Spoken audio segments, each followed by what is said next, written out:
Welcome back to Lesson 8 of the Napoleon Hill, the 17 Universal Principles of Success. My name is Phil R. Taylor, your grateful moderator and host. On this program, we'll be discovering and uncovering in great depth Napoleon Hill's Lesson 8 entitled Enthusiasm. On this program, we have a power trio who really know and understand firsthand the power that comes with enthusiasm as outlined by Napoleon Hill. So before we enter this life-transforming session together, please allow me the great pleasure and honor of introducing our dynamic panel of guests. They are Ed Foreman, Jeffrey Gitomer, and Willie Jolly. Ed Foreman, well, following the Think and Grow Rich principles outlined by Napoleon Hill, a poor farm kid from New Mexico, Ed Foreman worked his way through engineering college. He made his fortune in the Texas oil fields, was elected to the U.S. Congress from 2 different states, Texas and New Mexico, and now travels throughout the world helping others put more life into their living and more life into their lives. Joining Ed Foreman on this program is the one and only Jeffrey Gitomer, who is the author of the New York Times bestseller, The Little Red Book of Selling. He is a creative, on-the-edge writer whose expertise on sales, customer loyalty, and personal development is world-renowned. He is a sought-out speaker who is known for his presentations, seminars, and keynote addresses that are funny, insightful, and in your face. Jeffrey points out that he owes his positive mental attitude to Napoleon Hill. During 1 year of daily 4-hour intensive sales and positive attitude training back in 1972, Jeffrey was fortunate enough to be exposed to Napoleon Hill's success principles. Each day, one of the 8 guys of his team had to give a book report on a chapter from Think and Grow Rich. Since there was only 15 chapters in the book, they reviewed it in its entirety every 3 weeks. They went through the book more than 15 times in 1 year, and they felt they had memorized it. Somewhere during that year, something clicked. Jeffrey realized that by adopting the fundamental principles of Hill's teaching and adapting them to his life and family, he could achieve and maintain a positive mental attitude. He became an achiever and a believer and has never lost that belief. And thirdly, and equally joining us is the ever-exuberant and enthusiastic Willie Jolly, who has been called the most powerful speaker, singer, and author combination in the world today. He was named one of the outstanding 5 speakers in the world by Toastmasters International. Only 50 speakers worldwide have been given that honor, including Colin Powell, Nelson Mandela, and Margaret Thatcher. He's a leading expert on comebacks, attitude, and excellence, author of best-selling books, including It Only Takes a Minute to Change Your Life. A setback is a setup for a comeback. Turns setbacks into greenbacks and an attitude of excellence. He's heard several times a week on Sirius XM satellite radio with the Willie Jolly Wealthy Way show. In terms of the impact of Napoleon Hill on his life, Willie says it's huge.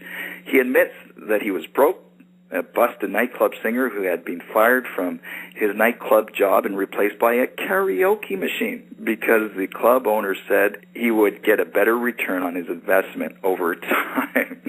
Willie was devastated. He helped build the club into the #1 night spot in D.C. and yet still got fired. A friend recommended, Willie, read this book called Think and Grow Rich, and he went and got a copy. He read it and then reread it, and his thinking changed, and soon his life changed. 20 years later, the rest is history. Willie joyfully admits that he continues to reread it and continues to think and grow rich. So with that said, gentlemen, welcome to the lesson of enthusiasm. Thank you. I think it's over with after the introductions.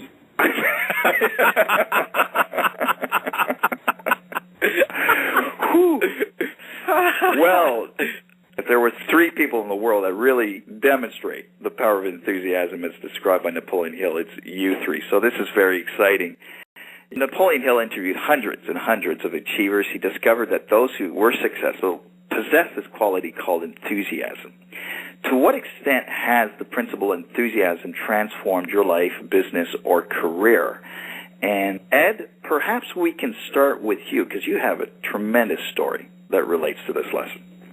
Well, there's no doubt about it. Enthusiasm is the single most important ingredient, I believe, to anyone's success. And for a kid from a farm in Portales, New Mexico, to be able to become financially independent by the time he's 28 years old, to be elected to the United States Congress, you got to have some kind of fuel in the tank to make it happen.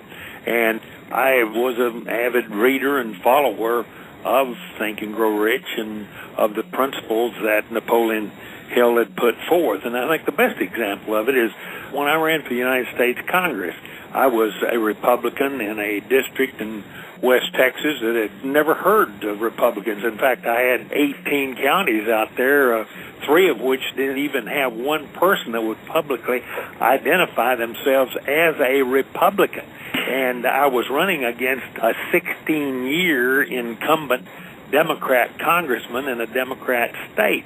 And so it was an uphill battle. I had to take the county clerk to court to get my name certified on the election ballot, because they said if my name wasn't on the primary ballot, they wouldn't put me on the general election ballot. And it's hard to win an election when your name's not on the ballot. But what I did, I believed in the principles for which I stood. And I talked to people about these principles with enthusiasm and vibrance and vitality. I was in and out of stores and on the farms and on and off the buses and talking to people with the vibrance and enthusiasm that caused me at the age of 28 years old to be elected to the United States Congress, and then became a member of the Armed Services Committee and went on to enjoy a lot of good things in life. And there's no doubt in my mind is that it was from an enthusiastic experience that I had in growing up with a wonderful mother who taught me the importance of putting some fire in your belly and some enthusiasm in your heart. Fantastic. Jeffrey, would you like to add?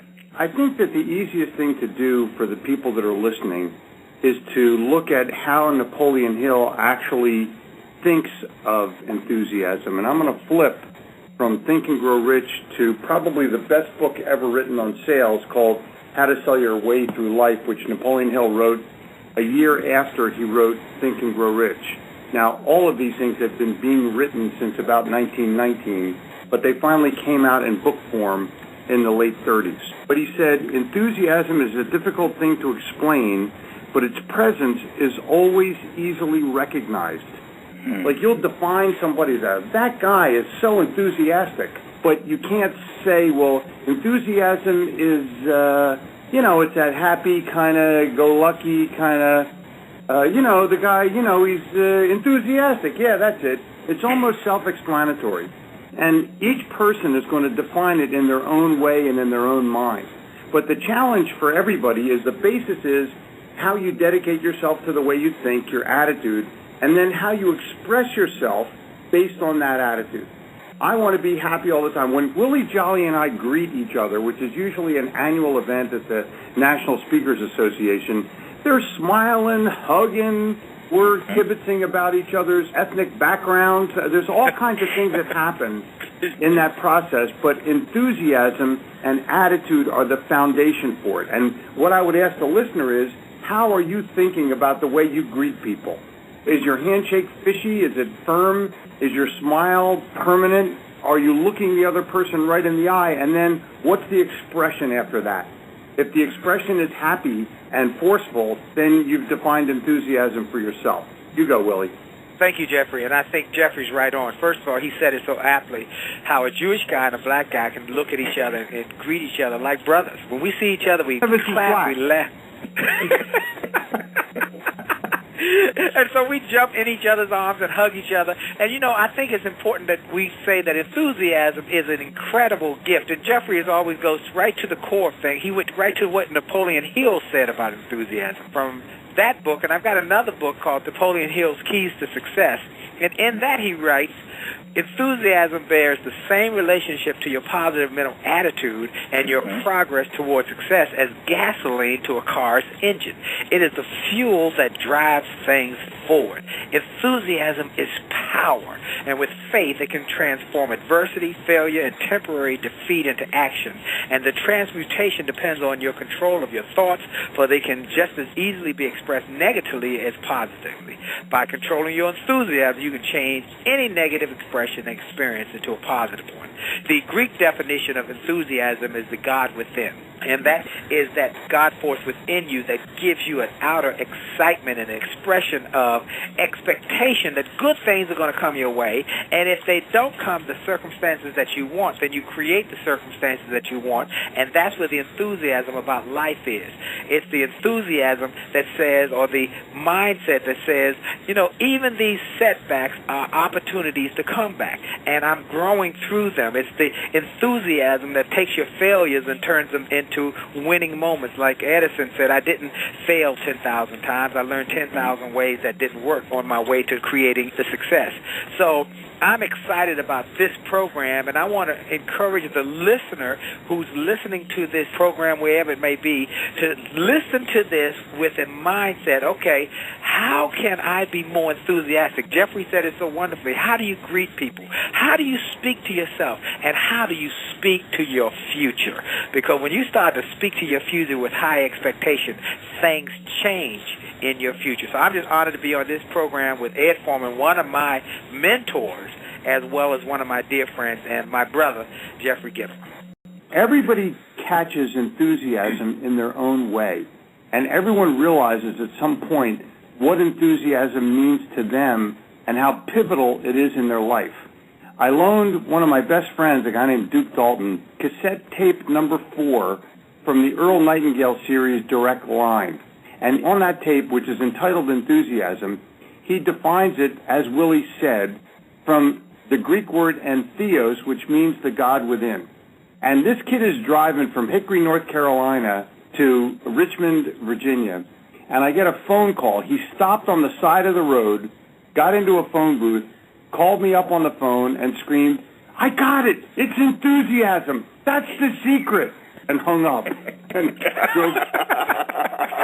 And, you know, the interesting thing about it is that some people will say to me, well, I'm just not feeling very enthusiastic. I'm not feeling very happy today. And I'll say to them, well, if you want to feel better, what you got to do is act better. And people say, well, I'm not going to put on a false front and act like I'm happy and enthusiastic if I'm not sincerely happy and enthusiastic. And I say to them, I'd 10 to 1 rather have someone around me that was acting like they were happy and enthusiastic than a sincere sorehead anytime.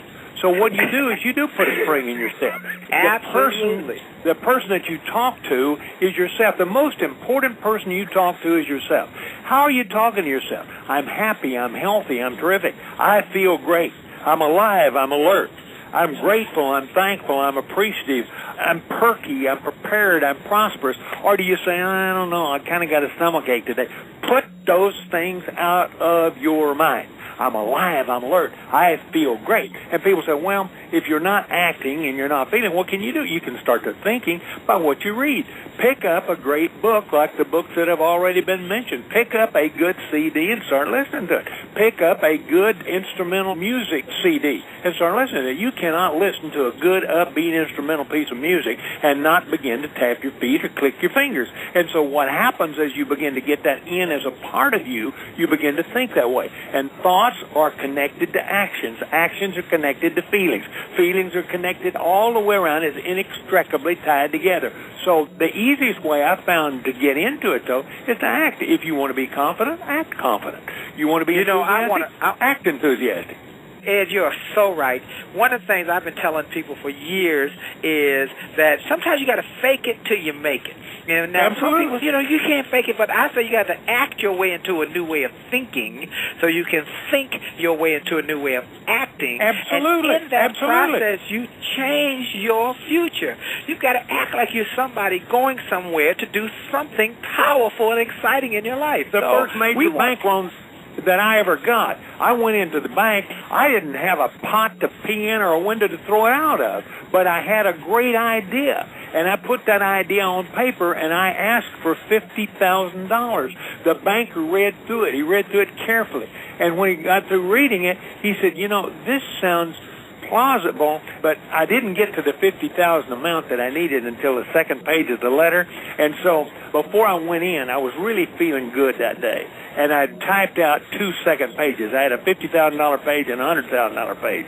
And so as I went in there, I thought, well, I'll kind of feel this banker out, and if he and I get on good rapport and we get to going pretty good, and he asks for the presentation, I will just give him the $100,000 page. And so I got to talking to him about it, and he said, do you have a written proposal on this? And I said, as a matter of fact, I do. And I reached in my little folder and pulled that out, and when I did, I pulled out that $100,000 page as the second page, and he read through it, and he got over the second page. He looked at me, and he said, and all you want is $100,000? And I said, that's all I want. He said, well, I don't see any reason why we can't work with you on this. See, people will believe in you as much as you believe in yourself. And if you don't believe in yourself, don't expect others to believe in you either. When people like us get together and we start to talk about stuff, it usually ends up self-promotional, and personally, I cannot stand that. So in my book, the little gold book of Yes Attitude, which I think everyone should own and read immediately. Do you have a book, Jeffrey? This is what I wrote. A lot of people will say, I don't want to fake it until I make it. I don't want to act what I'm not feeling. I tell people to do this. Live it in advance. The more you think about who you want to become, and the more you think about what you'd really rather be, tell yourself, if I live this in advance, eventually it's going to happen. That's what happens with attitude, and that's what happens with enthusiasm. If you don't feel that way at this moment in time, you know at some point you will feel that way. Live it in advance. Don't fake it till you make it. Mm-hmm. Love it. I love it. So I think it's important, folks who are listening to this, that you understand that this is a process where you can control it. Life is very challenging and difficult, and you have some setbacks, but you can start to turn them into comebacks by changing your mindset and looking at it, as Jeffrey said, living in advance the life you want to see and expect. And when you do that, things start to happen in your life because you're changing. And I think Jim Rohn said it, when you change, everything changes around you. And Jeffrey, it's hard to explain anything to anybody as to how good it is if you ain't done it yourself. If you haven't been there, it's hard to tell somebody how to go there.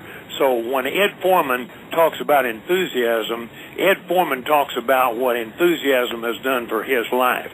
When Willie Jolly talks about enthusiasm, Willie's going to talk about what it's done for his life, not for Jeffrey Gitomer's life. I think that's the right thing to do. When you tell a story, it validates the process. When you tell your story, it actually makes people think of their story. When they used to be enthusiastic, or what times used to be, or when they hung out with their dad or mom, or something along those lines, and you live it in advance, but you can also relive it. You can or if that guy did it, I can do it. I mean, if he can do it, anybody can do it. And on that note, which is a very important note, we're going to color this with your live stories. And we'll start with you, Ed, because you have this terrific story of when you were in high school football. And I think that really exemplifies and paints the power of enthusiasm. And then, Willie, maybe we could go to you, and you can draw a live story, and then Jeffrey back to you. But, Ed, could you share that story? Because I grew up on a farm in Portales, New Mexico, and I decided that farming was not going to be my future. We worked from one crop to the other just to get enough money to make the next crop.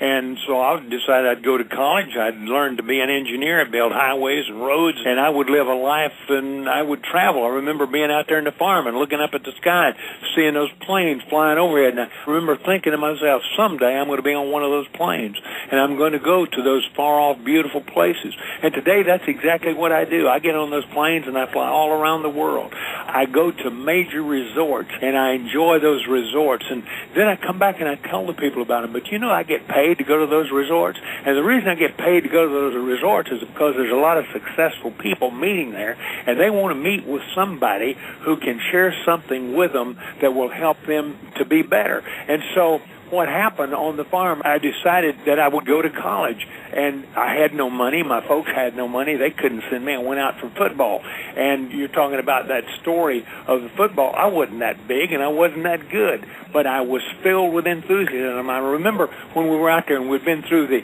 two-a-day practices, and the quarterback club was there to select who they were going to give college scholarships to. And I remember playing linebacker that day, and I said, sit around this way, sit around, here, heads up, you know. And nobody wanted to come my way. And pretty soon, I saw a play developing. A guard was coming at me, and a halfback had pulled, and they were double-teaming me, and the quarterback had handed off to the fullback, and he was right behind, and I just went into him with all my enthusiasm. Well, the halfback kind of chickened out and went to the side. I went right by that guard, and I hit that fullback right head on, and bam, he went down. I went down, it jarred it, but just jarred the mud off the bottom of my cleats. I jumped up and said, send me an oven, I'll tear their heads off. And I heard one of those quarterback club members up there said, give that old boy a scholarship. He is indefeatable. And it wasn't that I was that good. They thought I was that good. And you know the fascinating thing about it? I became better.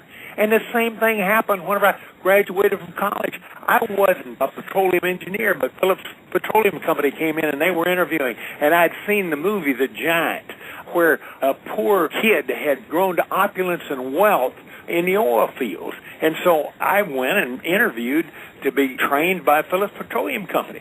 And because of my enthusiasm, they hired me, and I learned about the oil field, and I went into the oil field, and I got into the oil business, and I made a lot of money in a hurry. I made so much money so fast that the Internal Revenue Service came in for a year. I furnished an office and a secretary for them to investigate me to see how anyone as young as I was could make so much money so fast and do it honestly.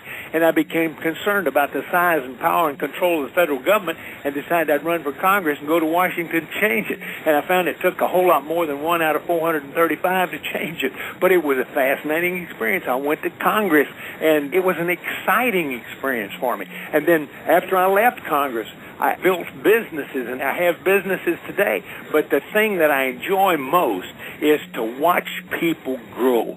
Growing people is more important to me than anything else. And I travel throughout the world today talking to young people, whether it's on college campuses or whether it's talking to young salespeople or whether it's talking to business people or anywhere else. And I tell them that enthusiasm can remake your life. If you really believe in yourself, if you believe in what you're doing, what happens is you can succeed because there's no power that will stop it. You've got to have that faith. You've got to have that belief in yourself. You've got to have that belief in God. And whenever that happens, you're going to be a winner.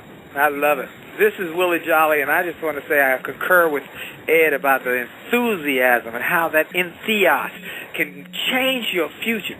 My story is a simple story. I was a nightclub singer, singing in dark, dank, smoke-filled nightclubs. Doing well, though. Won the award, Best Jazz Singer, Best Entertainer, Best Performer. Things were going great. We had standing room-only audiences. People would line up at 7 o'clock for the 8 o'clock show, 9 o'clock for the 10 o'clock show. I had a band, and we were number one in the city. One night I came in, the club owner said, I want to talk to you after tonight's show. I said, great. I told the guys in the band they want to talk. We're going to finally get our raise. I walked in his office. He said, we made a change. We love your band, but we found out it's cheaper with a machine that's going around the country called a karaoke machine. It's cheaper than a band, and we've decided to cut our costs, get a better return on investment, and so we're going to let you guys go. And I was devastated. I'd worked so hard to get the club to be number one. I'd sent out my own mailing list. I'd done interviews. I did everything I could to build that club into number one, and I had built it, and it was still a situation where I got fired.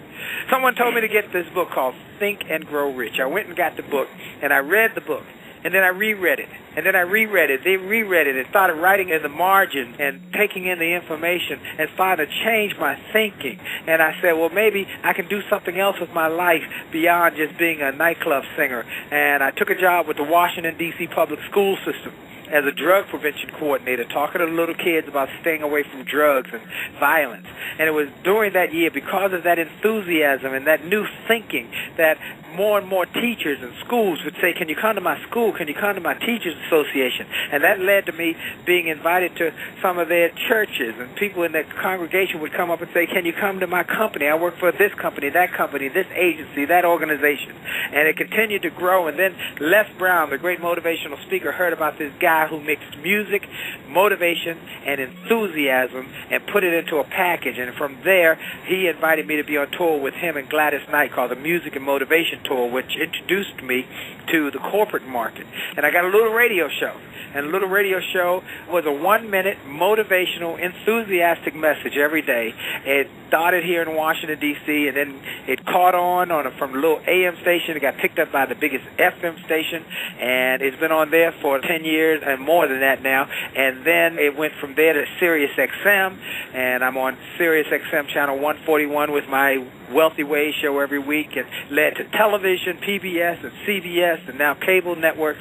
And one day a book publisher heard about me on the radio and invited me to write a book. And I wrote a little book called It Only Takes a Minute to Change Your Life. It became a bestseller. Then Setback and Set Up for a Comeback. It became a bestseller. Then other books, Chicken Soup for the Soul, and Turned Setbacks into Greenbacks, and The Attitude of Excellence. And all of that happened because I got fired and replaced by a karaoke machine, but someone gave me a tool, a resource that could change my thinking.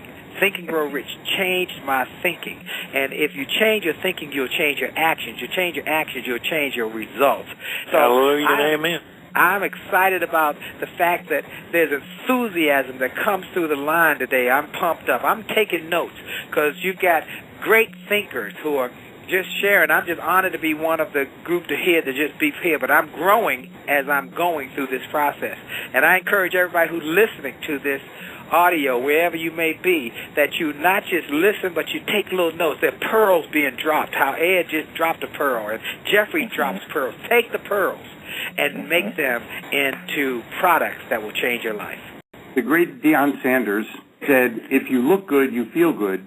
If you feel good, you play good. And if you play good, they pay good. I like and that. I think that is a great definition for enthusiasm, because whenever you see that guy, I don't know who the guy that whitens his teeth are, but they're absolutely unbelievable. Whatever you feel about the guy, you can never say he's not enthusiastic about every single thing that he does. That's number one. Number two, I cold called in New York City for 3 years as a salesperson. I would cold call people, and they would come to the door and slam the door in my face and say, I have no time for you. Boom.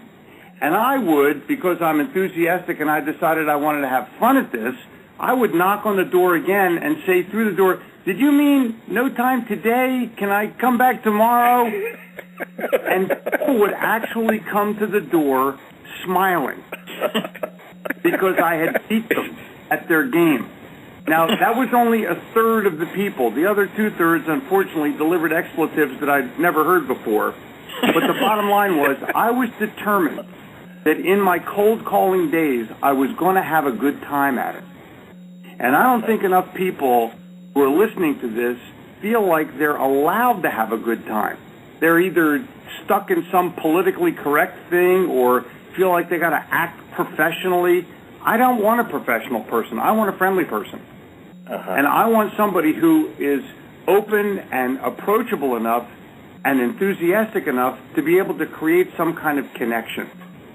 I don't think you create connection through professionalism. I think you create it through fun and friendliness. So are we saying that enthusiasm is really just a byproduct of a greater thing, such as a positive mental attitude and applied faith? If you have the attitude and you have the applied faith, then enthusiasm is the actual expression of it or the way people view it. Yes. I agree. You mentioned Les Brown a while ago, Willie.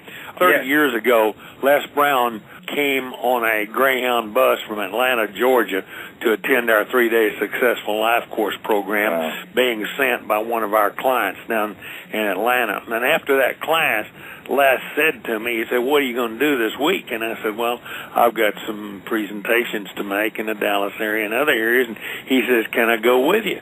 And I said, well, yeah, I guess so. You know, it was kind of an unusual request.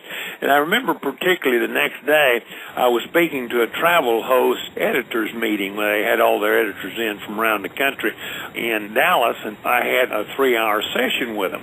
And so Les went out there with me to speak to them, and I opened up with my opening on attitude and how you get a good, wholesome, positive mental attitude, and the importance of how you talk to yourself and so forth. And then we had a break at about an hour and 15 minutes, and during the break, Les said, "Why don't you let me handle the next session?" I said, "Do what?" He said, "Why don't you let me handle the next session?" I said, "What are you going to do?" And he said, "Well, I'll follow along with what you've been talking about, what we talked about in the class." And Les got up there, and you're absolutely correct. See, you don't have to be a college graduate. You don't have to be a graduate of Ministerial Alliance to be able to be enthusiastic. And Les got up there and he talked to him about his life and about things that he was doing and what he believed in, and he was so sincere and so real that he caught fire. And he has continued to do that in his life. And he told him the story about when he was that little boy working in the radio station. That's what it's about. It's not so much about education. I think it's about a sincere, down, deep belief, like as we said a while ago, entheos, God within. And as I look at some of the professional teams today, our own Dallas Cowboys football team and other teams, when you carouse and you drink and you do those things that are personally detrimental to the human psychic, you're never going to be a winner. It's just like Jeffrey said in quoting Dion a while ago, a winner is a winner from the inside out and the outside in. It's not just a facade. Enthusiasm is not just a facade. It's something that you are. It represents a realness, and that's what we're talking about. Absolutely. Yeah, I think that sports team and sports players personify and are made examples of for what they do detrimental to their own performance. I have always referred to it as false courage. Like they go out and they have this party and they think they're the greatest guy in the world, but meanwhile, they look like a schnook and they end up playing poorly and then being paid poorly. And they know better. Any person who gets a DUI is a moron. It's not drunk under the influence or driving under the influence. It's dumb under the influence. And you look at yourself and you go, for $50, why didn't I take a cab? I'm a millionaire. Why didn't I have a driver? I'm a millionaire. You know, you need 15 minutes of fame, but that's a bad 15 minutes. And what happens is you spoil it for yourself, and that dampens your own enthusiasm. When you do something that's detrimental to yourself, it takes you a long time to recover from it. That's the deal. If you want to look at the best athlete, look at the people who are the best people. For instance, look at the Manning boys. Look at Peyton Manning, for instance. He is real all the way through. He's real on the field and off the field. And so is his brother. And so was his father. And so are the rest of the family. So was Roger Staubach. You see, if you're real and honest and sincere on the inside, that's what you be on the outside. And that's what I think is so important. It's what you read every morning whenever you get up. One of the things that we teach is a daily menu. The daily menu is how you nourish yourself. The very first thing when you get up in the morning, you're at the alpha level of your subconscious mind, which is the most important time of your day. Now, if you turn on the radio or you start listening to a newscast, you're filling your mind full of slop. But if you listen to a good positive message CD, or you read a good book like Think and Grow Rich or Napoleon Hill's Keys to Success, you are nourishing your mind at the subconscious level with good growing material. If you pick up the Bible and you read a scripture out of it, what you're doing is you're planting inside of you the gasoline to fire the engine to give you the power to perform during the day.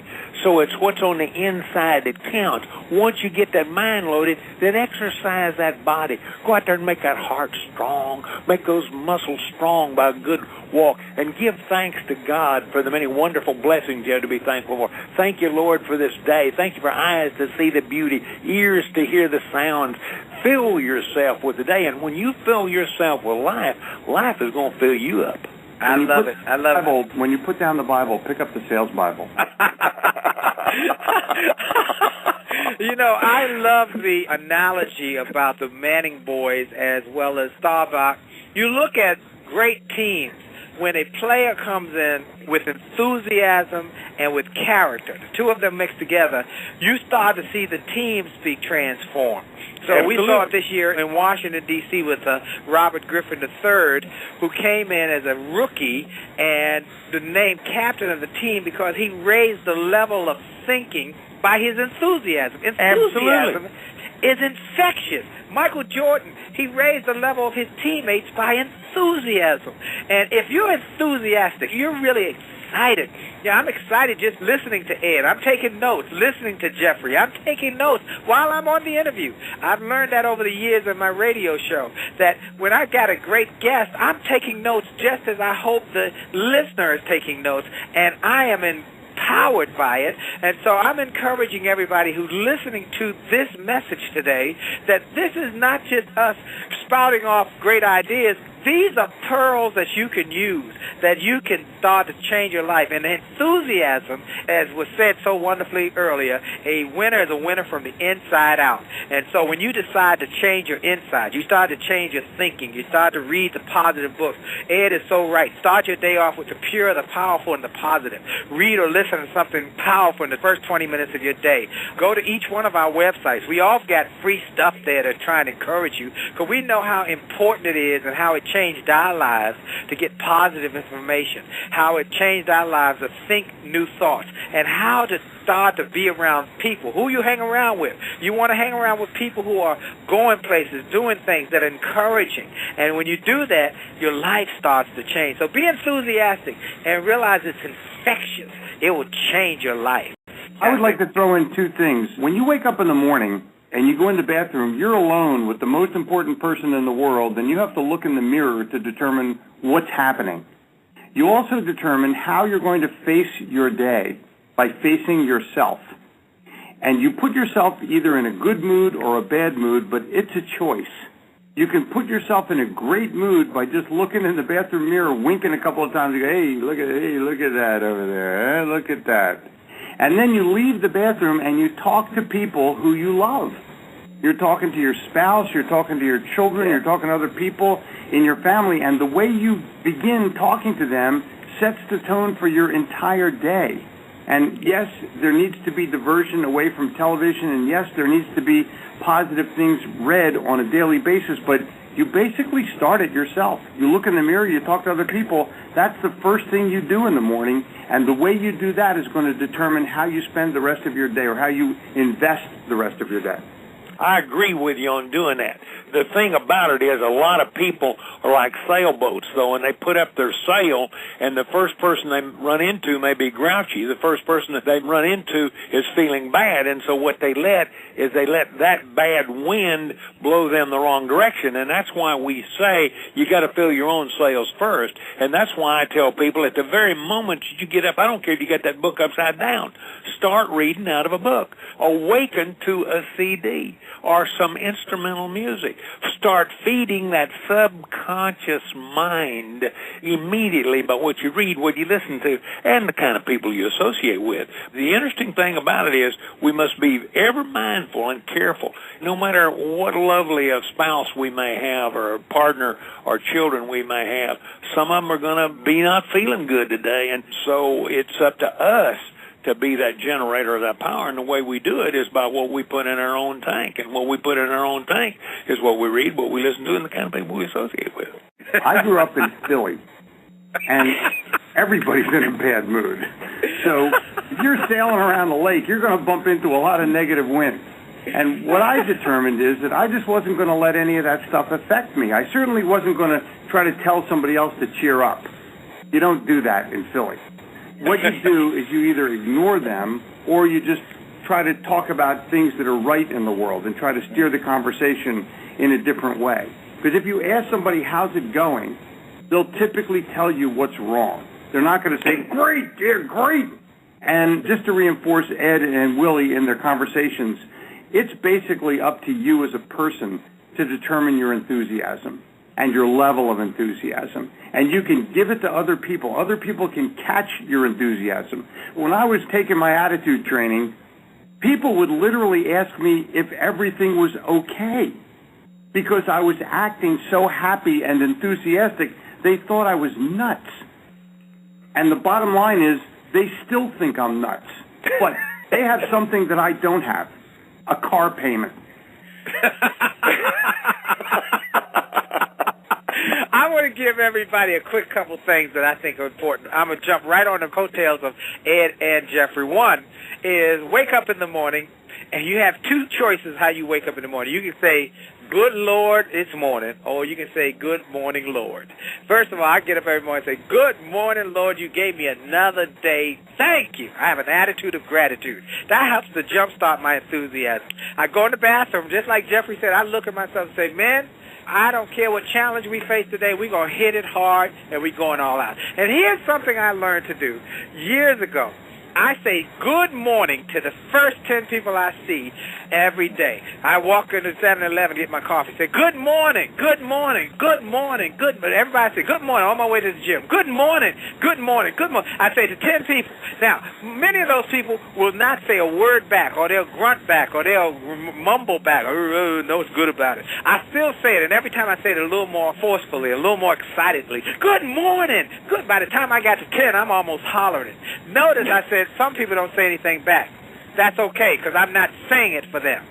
I'm saying it for me. And so I say it 10 times, and by the time I've heard it 10 times, I've heard 10 times in my day, in my ear, it's a good morning. If I have a mindset that it's good morning, then I'm going to work toward that goal. And then I had a good morning, I'm on my way to a good afternoon. Have a good afternoon and a good morning, good afternoon, I'm on my way to a good evening. Had a good morning, good afternoon, good evening, and I do that every day for 7 days. I've had a good week. I do that 4 more times, I've had a good month. And I do it 12 times, I had a good year. And it started with just, good morning, Lord, and then saying, good morning, others. Absolutely. One of the lessons that I shared there a while ago that's so important is that feeding your mind of everything when waking in the morning. Another great lesson, and it's a very simple lesson, is never, ever, ever say to anybody, your spouse, your child, your friend, anybody on the street, how are you? Get rid of the question, how are you, or how you doing? Because 6 times out of 10, they're going to tell you how bad they're doing, how bad they feel, and when they tell you how bad they feel, when they tell you how bad things are going, what's going to do, it's going to reinforce those bad feelings within them, and it's going to have a tendency to pull you down a little. So what you do is you greet everybody with a positive or a general statement. You say, well, good morning, Willie. What a smile you have on your face, and it's good to see you today. And Willie says, well, thank you. I'm feeling good today. You look at Jeffrey, and if Jeffrey's not looking very good, don't lie to Jeffrey and tell him how good he looks. You look at Jeffrey, you see the boy may not be feeling real good. You say, oh, man, what a beautiful morning this morning. You know, we needed this rain. And what you do is you start off with a positive personal or a positive general statement. And you go right on, and you don't participate in those worry conversations and gossip sessions. You just change the subject. You move right on. And that is where you take forceful leadership control on a positive basis. Just to clarify, I'm always looking good. I just want to make sure. I concur with that, Jeffrey. You always look good, buddy. Here's the deal. Every single one of us right now talking to you practice enthusiasm and attitude every day, and we've been doing it for decades. So it's not like you feel good one day and you don't feel good the next day. You got to feel good every day. And you do that by committing yourself to whatever ritual makes you feel good and whatever reading makes you think good and whoever you interact with make you look good and feel good. The challenge is not that you do it once and you learn it and that's it. You got to do it every day or it's not going to work. That's right. Exactly. If you don't exercise a little bit every day, you get weak. If you don't eat a little bit every day, you get hungry. If you don't wash every day, you start stinking. If you don't wash your mind with good, wholesome, positive thoughts, your thinking starts stinking. And so what you got to do is you got to wash that out. And we're inundated by the newspaper and the television and the radio and by games. Children play games. We're concerned about gun control and so forth today. Well, they're raised on how many can you shoot? How many can you kill? How many places can you blow up? What happened to the old games of Monopoly and the things that we used to play when Donald Trump and you and I were growing up, you know? Let's have games of success. Let's have games of happiness. Let's have games of joy. And turn off the television. Cancel the newspaper. You're going to hear about that stuff already anyhow. Read good books. Listen to upbeat music. And listen to good CDs. And particularly get Jeffrey's books. And listen to Willie on the radio if you're going to listen to the radio. Willie's got a great program every single day. Wonderful.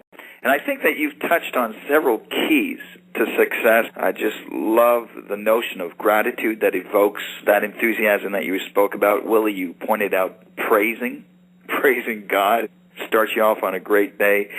And Jeffrey, your humor, I mean, that ignites enthusiasm in so many ways, doesn't it? It is the basis of all connection. You can engage with somebody, but to really connect with them, you got to make them laugh.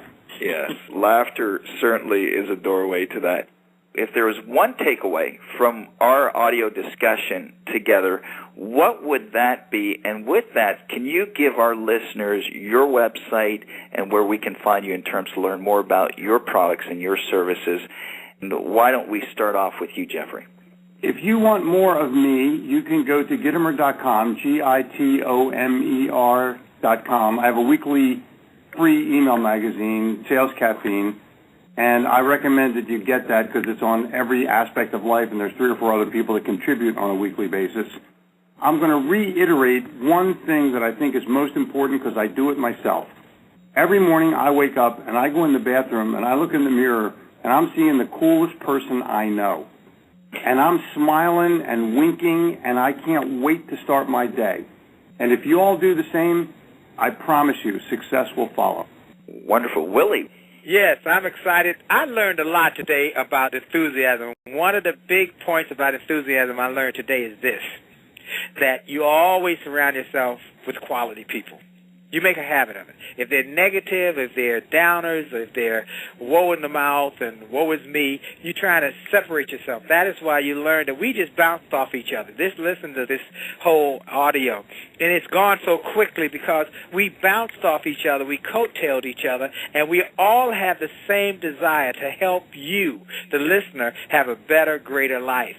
And so I have learned, I've got notes here, one note after another. You greet everybody with a positive statement. I love that, Ed, and I think that's a wonderful way to start your day. So I start my day just thanking God for another day. I give God glory for every day, and no matter what the challenges are, I know that we're going to find a way to solve them and help people in the process. You can find more about me at my website, williejolly.com, or you can go to just WJSpeaks.com. Either one will get you there, and you can get free information, free motivation, free clips from my daily television and or radio show, as well as you can go to my Facebook page and get daily motivation, and my Twitter. We tweet new motivation. And if you got Sirius XM, you can hear me every week on Sirius XM on channel 141, Saturday afternoons at 4, Sunday nights at 9, and Wednesday mornings at 11. We play the same interview 3 times. I have the best thought leaders like a Jeffrey Gitomer. I'm going to have Ed. You're on my list. You got to be on my show. We've talked about it in the past, so we're going to make it happen this year. I've had Ben Carson, Les Brown, Harvey McKay, Mark Victor Hansen, General Colin Powell. You name it. So just listen in. And my last thing is you can go to my website and get some free motivation and get an interview I did with Bob Johnson, the founder of BET, on how he went from being broke to being a billionaire, and that's absolutely free because we want to help people to be enthusiastic about their future, enthusiastic about their families, and enthusiastic about their faith as well as their finances. So go to williejolly.com, and we'll be happy to be a part of our network as we continue to be a part of your network. Hallelujah and amen. Winston Churchill said, success is the ability to go from failure to failure without losing your enthusiasm. Ed Foreman says, success is not final, failure is not fatal. It is courage to continue that counts. So you keep on keeping on. Enjoy life. It has an expiration date. we have a program called the Successful Life Course Program. It's a 3-day intensive program. We used to run it almost every week of the year. We have now cut it back, and we run only 4 classes each year. You can learn about it online. You come in on a Wednesday night. The class runs Thursday, Friday, and Saturday. It's a complete practice of all the things we've been talking about here. You learn about it by going on our website, www.edforeman.com. And we only run 4 classes per year, 80 people per class. So as you can imagine, we fill up the classes well ahead of time. We enjoy it. The participants enjoy it. And we have a money-back guarantee. If you ever go through it and you don't like it, you don't pay. But we've never had anybody say, I don't believe it was worth the money. You are wonderful. It's been a pleasure being with you. Have faith, keep smiling, and stay happy, healthy, and terrific. Well, that is terrific, and thank you, Ed, Jeffrey, Willie, for imparting so generously your insights on this great lesson of enthusiasm. So, once again, God bless you, and tune in to Lesson 9 on self-discipline. There's a saying that says, enthusiasm is what drives you. Let self-discipline be the reins. And we'll have Jim Cathcart, J.B. Hill, and Laura Stack on that next lesson. Thank you, gentlemen, for being on this program. It's been a real blessing. My pleasure. My pleasure. Thank you.